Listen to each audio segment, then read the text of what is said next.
Congenital में तो अलग चीज है, लेकिन सबसे मेन कॉमन रीजन है इन्फेक्शन।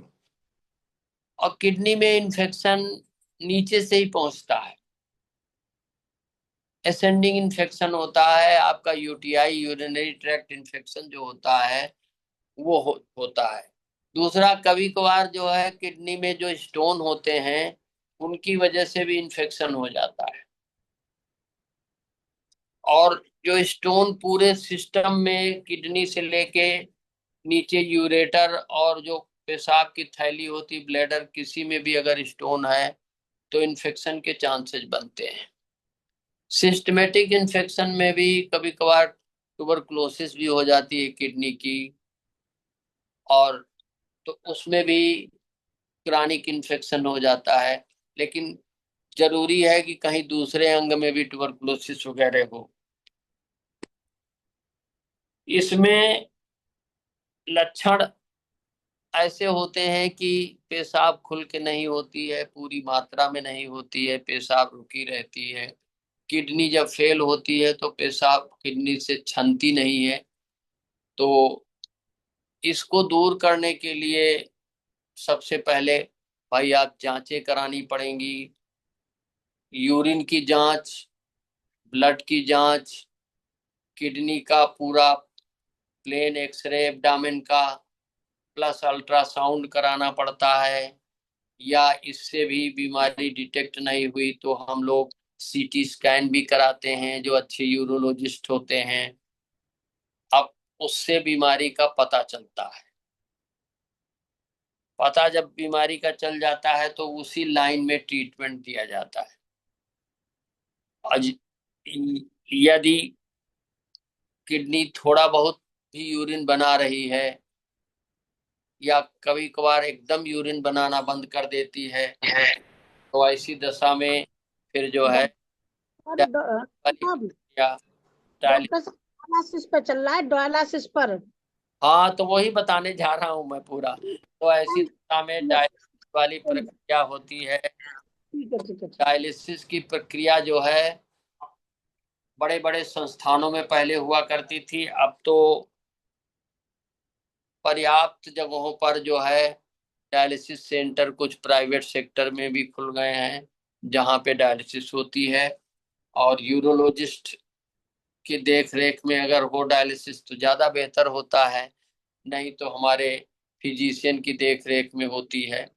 तो डायलिसिस में एक्चुअली हमारे जो ब्लड में सीरम क्रिएटिनिन और सीरम यूरिया की जो मात्रा बढ़ जाती है उसको, या और वेस्ट प्रोडक्ट जो ब्लड में रुके रहते हैं जो यूरिन के माध्यम से निकलते हैं, और यूरिन अगर नहीं बन रही है तो ब्लड में रुके रहते हैं, तो उनको निकालने की डायलिसिस के माध्यम से वो निकाल के बाहर किए जाते हैं। तो सीरम क्रिएटिनिन भी घटती है डायलिसिस के बाद में, सीरम यूरिया भी घटती है, और भी तत्व जो होते हैं वो घटते हैं।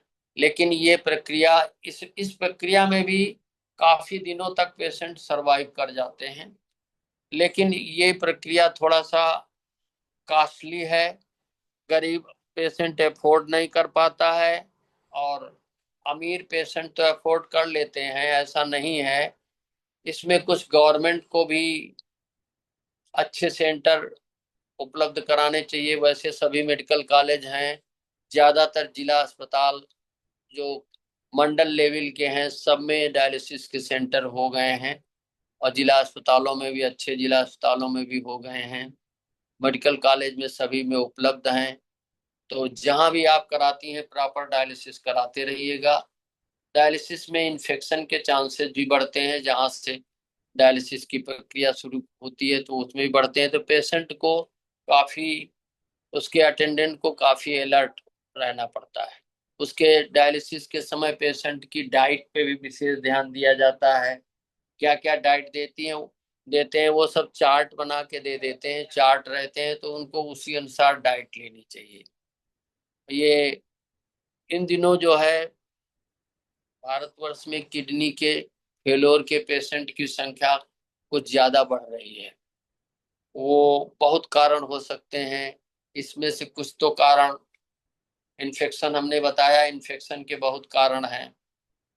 और कुछ इससे भी होता है, कुछ हमारे अल्कोहलिक लोग हैं तो उनसे भी लीवर डैमेज होता है, किडनी भी धीरे धीरे डैमेज होती है। कुछ ब्लड प्रेशर के पेशेंट होते हैं, हाई ब्लड प्रेशर के पेशेंट होते हैं, उनकी वजह से भी, तो ब्लड प्रेशर का और किडनी से बड़ा अच्छा संबंध है। तो किडनी से ही एक एंजाइम है वो जो रिलीज होता है, धीरे धीरे ब्लड प्रेशर बढ़ाता है, तो किडनी फेल्योर के चांसेस इससे भी बढ़ते हैं। तो बहन जी, इसमें ट्रीटमेंट जो चल रहा है वो जहां से चल रहा है उसको करते रहिएगा, उसमें जितने दिन जैसे भी बुलावे वैसे करते रहिएगा। लाइफ थोड़ा सा उतनी बेहतर नहीं होती है लेकिन जीवन तो रहता है, इसको ध्यान में रख करके। डायलिसिस कुछ पेशेंट तो काफी दिनों तक सरवाइव कर जाते हैं, लेकिन जो पहले से जिनकी सीरम क्रिएटिनिन और सीरम यूरिया ये डाउन हो जाती है तो काफी दिनों तक सरवाइव करते हैं। ठीक है बहन जी। बस सर, आपका बहुत बहुत साधुवाद सर। हाँ, कराते रहिएगा इसको, कराते रहिएगा, ठीक है। जी जिसकी सर, जी सर, जी सर, जी सर।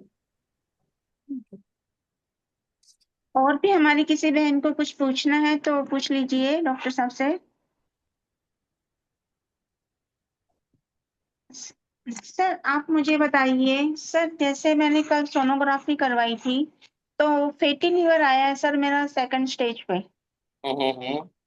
और ये सोनोग्राफी भी करवाई थी, एक्सरे भी करवाए थे, और अभी ये क्या सीटी स्कैन भी क्या है ये भी करवाया था सर अभी मैंने कल परसों। तो ये आपका शुगर का लेवल क्या है, शुगर ठीक है? सर शुगर मेरा ठीक है, कोलेस्ट्रॉल मेरा ठीक है, मेरा थायराइड है, और ये फैटी लीवर है, और घुटनों में प्रॉब्लम है, कमर में कोई नस दबी हुई है सर, जिसकी वजह से साइटिका का दर्द और पूरी कमर का जो हो रहा है, तो ये आए हैं सर। स्टेशन में वो जो आजकल वो चलने वाला आ गया सिस्टम ना, सीढ़ियों वाला, तो उससे आप बता तो रही थी एक दिन, उससे कुछ ऊपर सीढ़ियों से लुढ़क गई थी। जी सर, एक्सीलेटर से सर। हाँ, उसको एक्सीलेटर बोलते हैं, उससे वो लुढ़क गई थी। तो ऐसा नहीं है, कमर के दर्द के लिए तो अब कुछ एक्सरसाइज आती हैं तो उनको करना होगा आपको। और ठंडी से थोड़ा, मेन चीज है कोल्ड से बचिए, एसी में न रहिए, गुनगुने पानी से स्नान करिए, हॉट वाटर बॉटल की सिकाई करिए, ये आपके हाथ में, इतना तो आप स्वयं कर सकते जी। और सर जो लीवर पे जो स्वेलिंग है, फैटी लीवर आया है सर सेकंड स्टेज पे, बोले थे अगर थर्ड वाला होगा तो फिर तो लीवर ही चेंज कराना पड़ेगा तुम्हें, ऐसे बोल रहे थे सर डॉक्टर साहब। देखो ऐसा है, फैटी लीवर अगर आया है तो आप तो, कोलेस्ट्रॉल ना भी बढ़ा हो तो फैटी चीजें छोड़ें। दूसरा, डायबिटीज को देखें, अच्छी जगह करा के देखो। कभी कभार ऐसा होता है, हम बता रहे हैं कि जब शुगर हम ज्यादा खाते हैं तो क्या होता है, शुगर जो है ब्लड में घूमती रहती है और वो लीवर में पहुंचती है, तो लीवर शुगर को ग्लाइकोजन के रूप में अपने अंदर स्टोर कर लेता है, जी सर। और धीरे धीरे धीरे धीरे लीवर में चेंजेस होना शुरू हो जाते हैं, फैटी चेंजेस होती है। तो एक तो दोबारा फिर कराइएगा, देखिएगा। प्लस फिर भी नहीं है तो भी आप मीठी चीजें बंद कर दें। और एक चीज है, बगैर दूध की जी। काफी हमारी जो है, जो कॉफी जिसको बोलते हैं, ये बगैर मिल्क की, बगैर शुगर की कॉफी जो है सुबह शाम लें, तो उसमें जो है कुछ फैट को, लीवर फैट को डिजॉल्व करने की प्रॉपर्टी है। लेकिन जी। मतलब ये नहीं कि आप ज्यादा मात्रा में लेना शुरू करें, सुबह मॉर्निंग में लें, शाम को लें। और बहुत सी ऐसी चीजें हैं, ये लंबा टॉपिक है, फैटी लिवर के बारे में मैं बताऊंगा कि क्या क्या खाना चाहिए, क्या क्या नहीं खाना चाहिए, और कैसे करना चाहिए, एक्सरसाइज क्या करना चाहिए, और डाइट में किस तरह की डाइट लेनी चाहिए। अभी डाइट मैंने अभी बताई भी थी डायबिटिक के लिए, वही जी। है। कभी आ, आ, लगभग वही डाइट डाइट थोड़ा प्रोटीन कम कर दीजिए, प्रोटीन की मात्रा, वही डाइट जो है आपका इसमें फैटी लिवर में भी सवेरे मॉर्निंग नाश्ते में, और उसमें सब काम जी। अब आता सर, सर उसमें कैल्शियम की भी कमी बताई है, आयरन की कमी बताई है, और ये हीमोग्लोबिन 8.6 ऐसे कुछ है सर। ये और कम है, बहुत कम है 8.6। और आयरन कैल्शियम की कमी तो, कैल्शियम विटामिन डी की कमी तो अमूमन इस एज में रहती है सबको। तो आप जो है कैल्शियम के लिए कैल्शियम की अच्छी गोली लें। जी अच्छी अच्छी गोलियां आती हैं। और वर्मा जी सेंट्रल एम्प्लॉय थे, कहाँ पे थे? सेंटर वो इसमें राजस्थान या राजस्थान में थे सर। तो आज से ले सकते हैं। हाँ, वहां से भी मिल सकती हैं विटामिन डी के सैचेट को घोल के सप्ताह में एक बार पिए। लिखा भी होगा डॉक्टर साहब ने। सर कल बहुत सारी दवाइयां दे दी सर, उन्होंने इतनी सारी दे दी कि डब्बा पूरा ही पैकेट बना हुआ है, बहुत भारी। नहीं तो उसमें कोई ऐसी चिंता की बात नहीं है। आप जो है विटामिन डी के सैचेट सप्ताह में बताया होगा, कैल्शियम दिन में एक बार या 2 बार बताया होगा। और वो इसका फैटी लीवर के लिए कुछ उन्होंने बताया होगा। नहीं बताया है तो आप उसमें से जो भी बताया उसमें से काफी और ऐड कर लीजिएगा। तो इसको खाइएगा। तो और थोड़ा सा फैट छोड़ दीजिए। पूड़ी पराठे घी की तली हुई चीजें, थोड़ा सा मिल्क छोड़िए, थोड़ा दही ले सकती है, मट्ठा ले सकती दही सर वो घुटनों का दर्द बढ़ जाता है, खट्टा लेते ही, खट्टा कुछ नहीं ले सकती मैं। और सर मुझे चाय कॉफी भी बंद कर दी उन्होंने। कॉफी तो मैं लेती नहीं हूँ, लेकिन फिर उन्होंने बोला आप चाय और कॉफी भी बिल्कुल बंद कर दो। और खट्टा मैं ले नहीं सकती सर। होता है घुटनों के दर्द में कभी कभार, उससे होता है। लेकिन अब सब चीज बंद कर दोगे तो फिर क्या होगा? दही बहुत जरूरी है। अब ये आपका छाछ वगैरह जरूरी है, प्रोबायोटिक का काम करते हैं शरीर में। आंतों में विटामिन बी 12 बनाने का काम करते हैं ये। जी हाँ, आंतों को तो एक तरीके से तंदुरुस्त करते हैं, डाइजेशन इंप्रूव करते हैं, डाइजेशन इससे इंप्रूव होता है। जी बाकी उन्होंने जो दवा दी हो वो अपना खाइएगा। और जी में कमी बेसी हो तो फिर बताइए। ठीक है। जी सर। सर ये फैटी लिवर होता कैसे है सर? क्योंकि ये जो चिकनाहट वाली चीजें तो सर हम कुछ खाते ही नहीं है, क्योंकि वर्मा जी को कोलेस्ट्रॉल है, इसलिए घर में कोई भी पूड़ी वूड़ी ऐसी चीजें नहीं बनती। और घी की चपाती खाए भी मुझे सर 20 साल हो गए हैं, तो घी भी हम यूज नहीं करते हैं। तो फिर ये किस वजह से हो गया सर ये लीवर फैटी? कोई कारण इसका? कारण तो है, बहुत है कारण। यही सब कारण जो अभी मैंने गिनाया, शुगर का जी बढ़ना, शुगर का बढ़ना, फैट की मात्रा जो है डाइट में ज्यादा होना, ये मेन कारण है। एक्सरसाइज प्रॉपर न होना। एक्सरसाइज भी है, अगर आप बैठे हैं, लोग जैसे घर में बैठे हुए हैं, खाना पीना खा रहे हैं, कुछ काम नहीं कर रहे हैं, प्लस ये सब चीजें हैं, इन्फेक्शन होना, वायरल हेपेटाइटिस वगैरह अगर इसके पहले कभी रही है आपको, एक आध बार पहले कभी अगर हो चुकी है, जॉन्डिस वगैरह हो चुकी है, तो उससे भी चांसेस बढ़ जाते हैं लिवर में सूजन के। जी सर। जी सर। जी सर। हम्म। बहुत बहुत सर धन्यवाद सर, आपने इतने अच्छा बताया। और भी हमारी बहनें हैं तो कुछ पूछना चाहें, कुछ सलाह लेना चाहें तो प्लीज लीजिए। सर को काफी टाइम हो गया है। कोई भी हमारी बहन कुछ जानकारी लेना चाह रहे हैं स्वास्थ्य संबंधी? ठीक है बहन जी, आज का सेशन मेरी तरफ से समाप्त हुआ। और फिर चलती हूँ। चलना मुश्किल हो जाता है, पैरों में बहुत दर्द रहता है। अभी जिसको डायबिटीज थी वही वही वाली बहन है ना? जी जी सर। सुषमा दिनकर वही बहन जी हैं जिनको डायबिटीज के बारे में बता रहे थे अभी हम ना। जी जी जी सर। जी जी बहन जी, जब अनकंट्रोल डायबिटीज होती है, आपने प्रश्न पूछ पूछ करके पूरी डायबिटीज हमें भी रिवाइज करा दी। और मैं लोगों को उसके कॉम्प्लिकेशन भी बता रहा हूँ।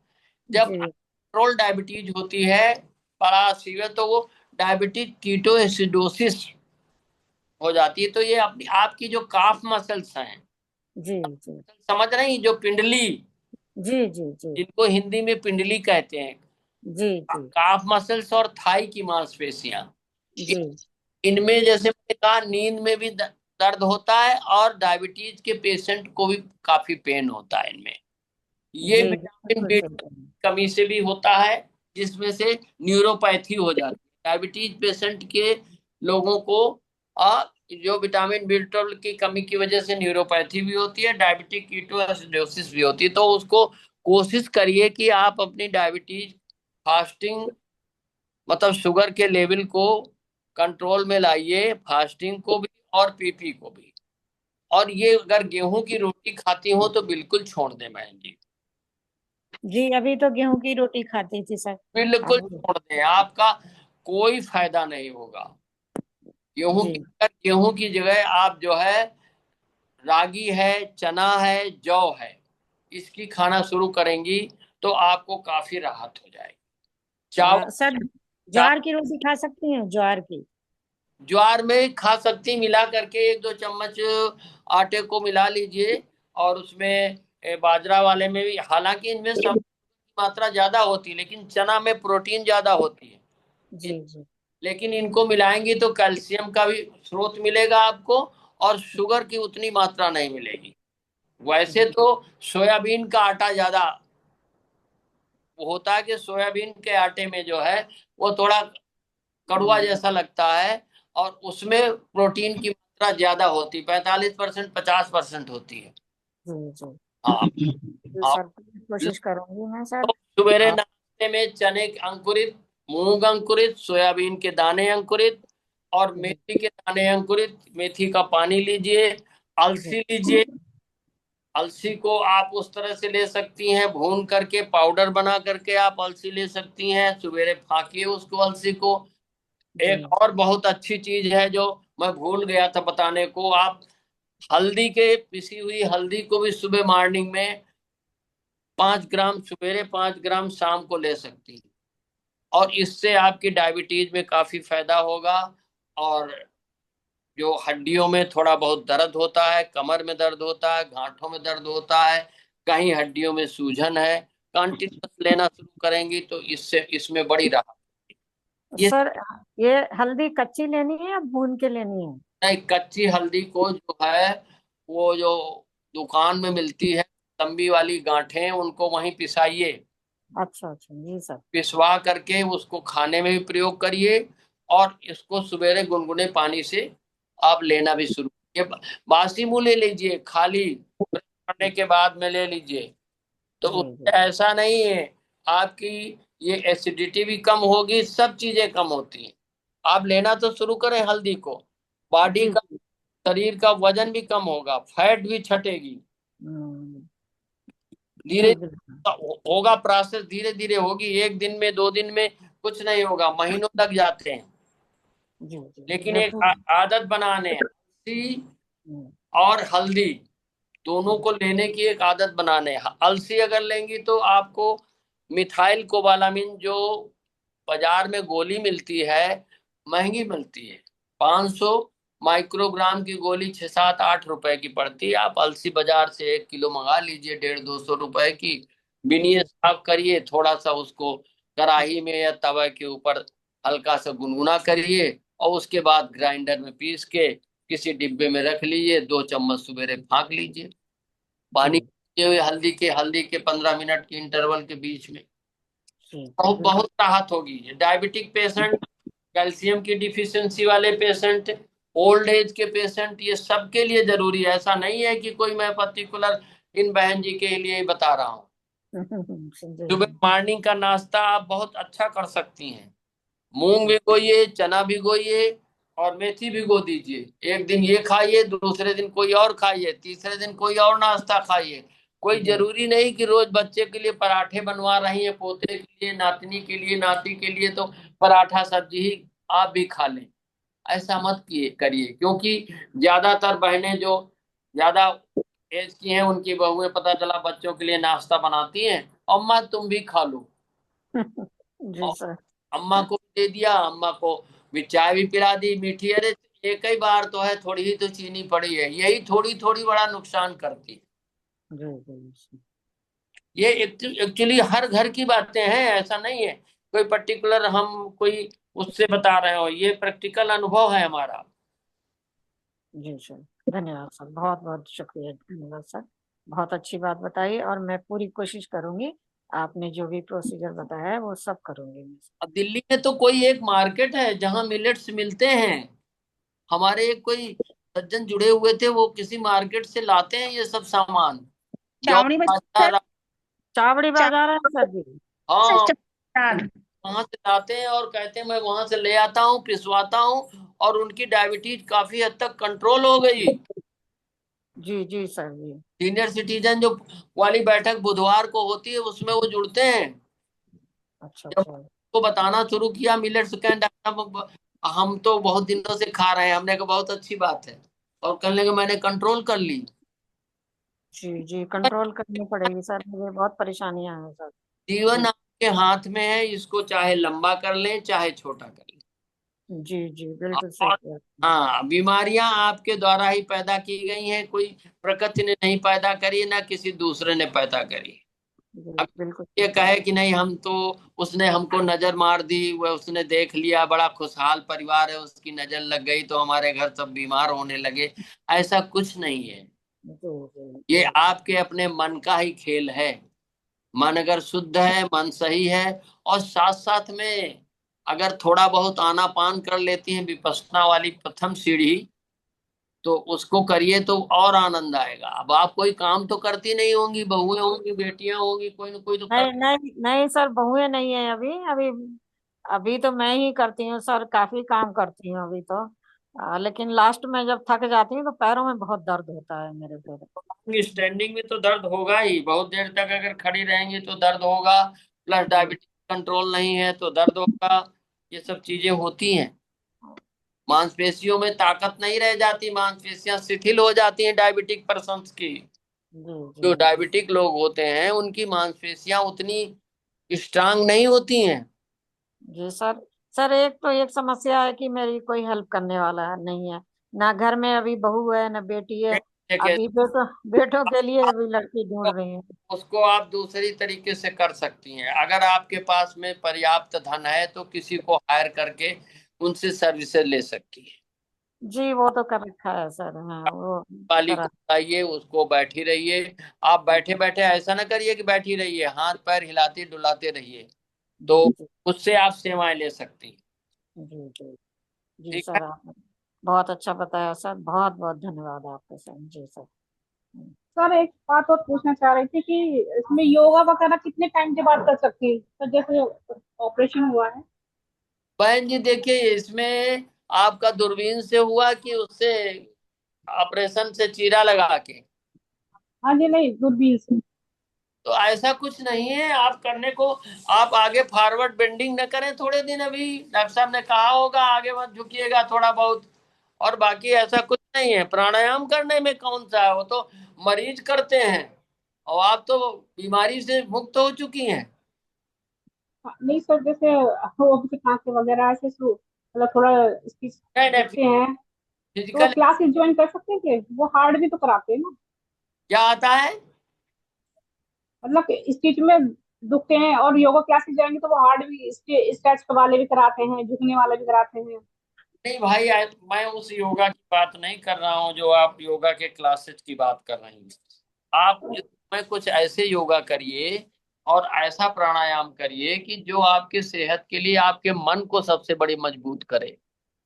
जी। मन अगर मजबूत होगा तो आपका शरीर तो मजबूत हो ही जाएगा, फिर हाथ पैर तो कर ही लोगी योगा। हाँ नहीं सर, अपने घर में तो थोड़ा बहुत करते हैं। उस भय से निकालिए। ऑपरेशन के बाद में जो आपके मन में चिंताएं हैं उनसे अपने को दूर करिए। पहले तो ये करना शुरू करिए, वो आनापान करिएगा तो उसी से आपका दूर होगा।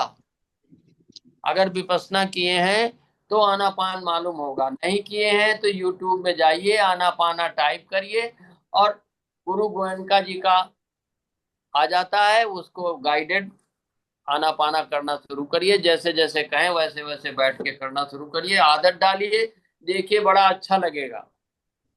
इससे बहुत लोग गाइडेड मेडिटेशन, कोई ऐसा थोड़ी है कि सभी लोग वहां जाते हैं विपश्यना सीखने के लिए, विपश्यना करने के लिए केंद्रों पे जाते हैं, बहुत लोग घरों में कर रहे हैं। तो मेडिटेशन करिए जिसमें अनुलोम विलोम भी है। कपालभाति न करिएगा, क्योंकि अभी हो सकता है कि वो दूरबीन डाली हो तो मांसपेशियों में स्टिच बहुत कम लगाते हैं, ऊपर लगा देते हैं, अंदर नहीं लगता, तो उसमें दिक्कत होती है। बाकी अनुलोम विलोम कर सकती हैं, उससे आपका दिमाग शांत रहेगा। और भोजन वो भी खुलती है, भूख भी खुलती है अनुलोम विलोम करने से।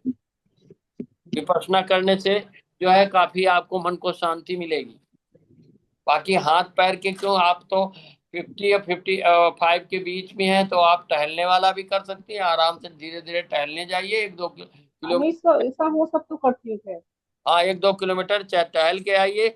अगर आप 1-2 किलोमीटर टहल रही हैं तो उससे बड़ा योगा कोई नहीं है। बहुत अच्छी एक्सरसाइज है, कमर की, गांठों की, हाथ की, रीढ़ की और गर्दन की मांसपेशियों की, यहाँ तक कि पेट की, आंतों की भी एक्सरसाइज बढ़िया हो जाती है जब आप मूवमेंट करते हैं, जब चलते हैं लेकिन ये नहीं है कि टहलने जा रही हैं, जूती कोई ऊंची हो कोई नीची हो, चप्पल कोई घिसी है कोई नहीं घिसी है। बढ़िया, इस पे भी हम एक बार बोल चुके हैं।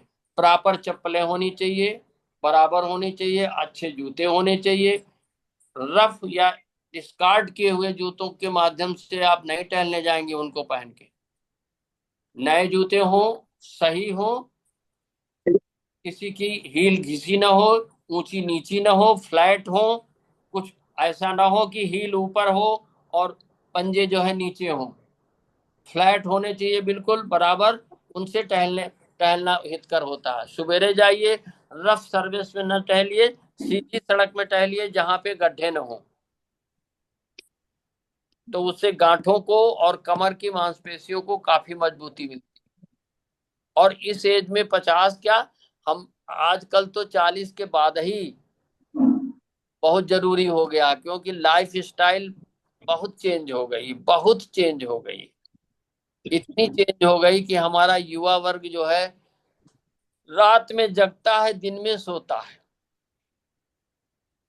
11-12 बजे तक पढ़ते नहीं है, उसके बाद पढ़ेंगे और सवेरे 8 बजे तक 9 बजे तक सोएंगे।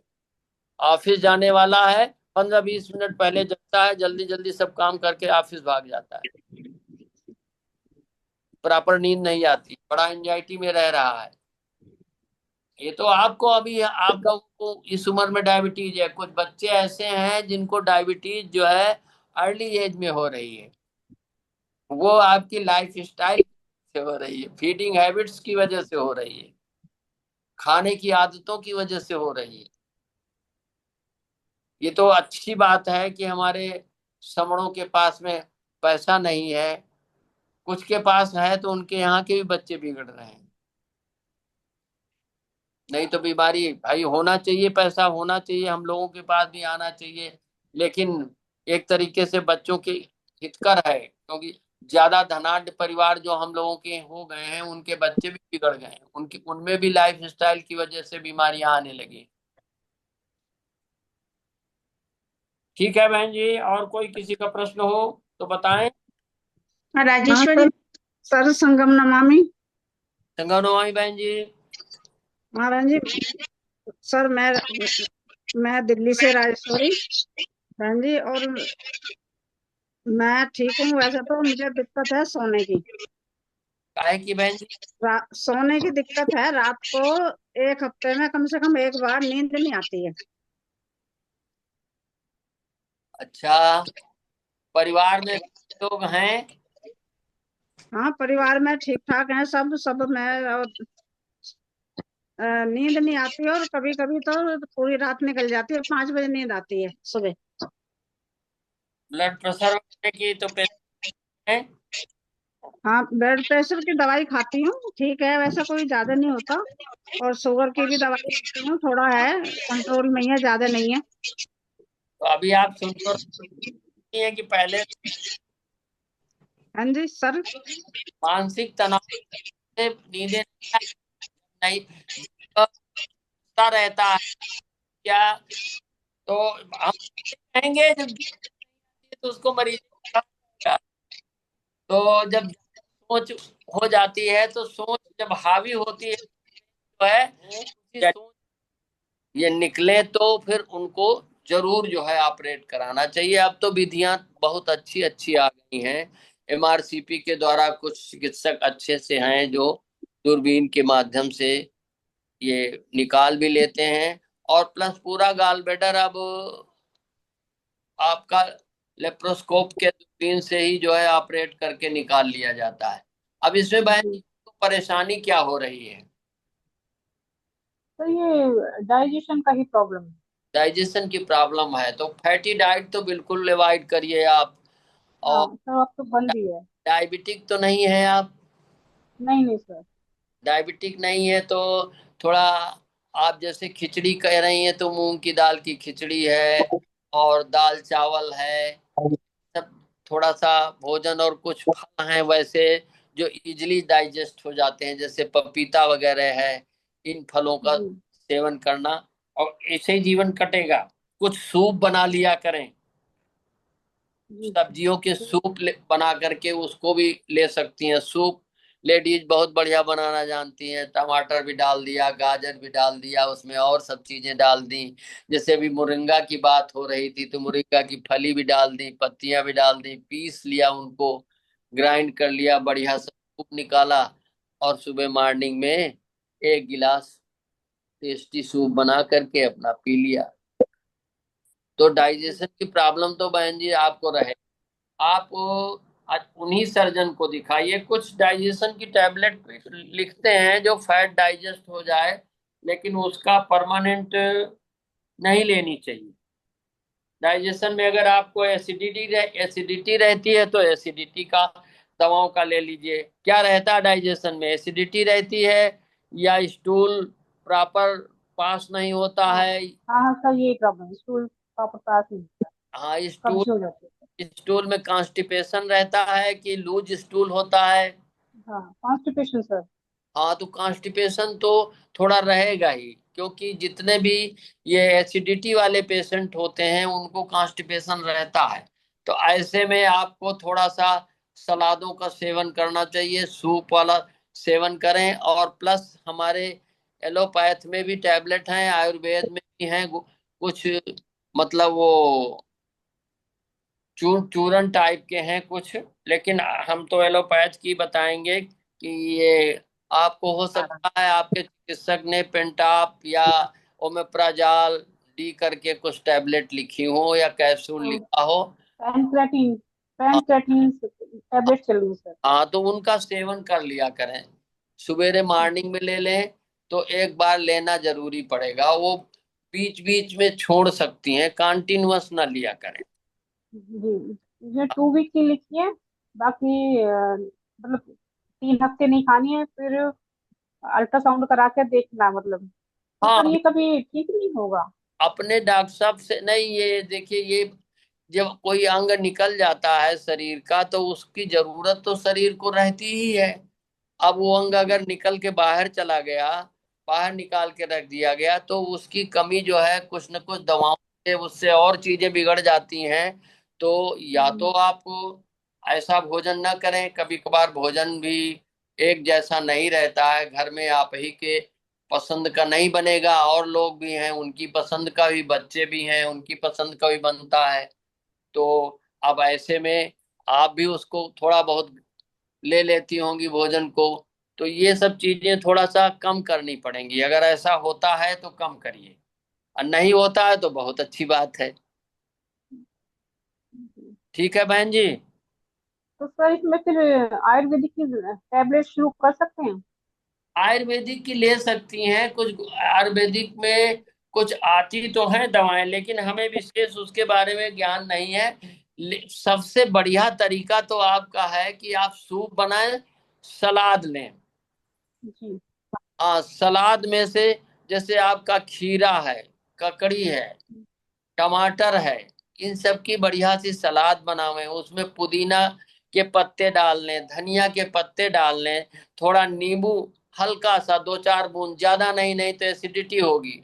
इस तरह से स्वादिष्ट बना करके कायदे से सलाद खाएं, तो उससे सलाद से जो होता है मोबिलिटी जो है आंतों की प्रॉपर मेंटेन रहती है। आंतों की चाल अगर मेंटेन रहेगी आपकी, कॉन्स्टिपेशन नहीं होने पाएगा। और सूखी दाल चावल सब्जी खाने से, सूखी खिचड़ी खाने से वो मोबिलिटी उतना बरकरार नहीं होती। हालांकि मूंग की दाल में थोड़ा रफेज है, मूंग की दाल जो छिलके वाली होती है उसका अगर सेवन करेंगी तो उसमें छिलके में थोड़ा सा फाइबर है, तो इस तरह से कर सकती हैं। ठीक है। जी ठीक है सर। ओके, बाकी आप थैंक यू सर।